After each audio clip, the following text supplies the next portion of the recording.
नमस्ते, मी advocate Jayashree काळे पालवे, माजी सदस्य, महाराष्ट्र राज्य बालहक्क संरक्षण आयोग।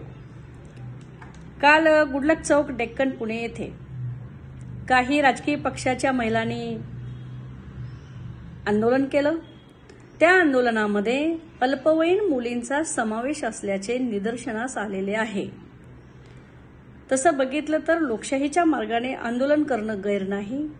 आंदोलन करणं हा प्रत्येकाचा अधिकार आहे, परंतु आंदोलन करत असताना कोणत्याही कायद्याची, कोणत्याही नियमाची पायमल्ली होता कामा नये याचं भान असणं अभिप्रेत असतं। परंतु राष्ट्रीय बालहक्क संरक्षण आयोगाच्या निर्देशानुसार राजकीय नारेबाजी, राजकीय आंदोलन यामध्ये अल्पवयीन मुलांचा समावेश करणं गुन्हा आहे असे निर्देश दिलेले आहेत। इतर वेळी स्वतःला कायद्याचे अभ्यासक, कायदेतज्ञ म्हणवणाऱ्या रुपाली पाटील ठोंबरे, संगीता तिवारी व इतर समावेश असणाऱ्या महिलांच्या विरोधात मी महाराष्ट्र राज्य बालहक्क संरक्षण आयोगाकडे यासंबंधी तक्रार केलेली आहे।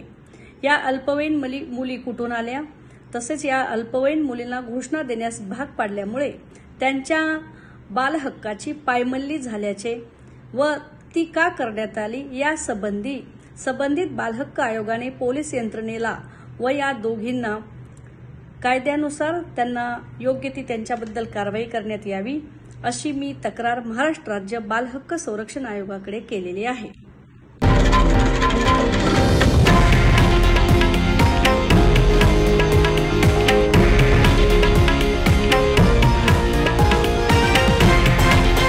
हे आहे देशातील नंबर 1 न्यूज नेटवर्क आणि आपण पाहत आहात TV9 मराठी, एकमेव।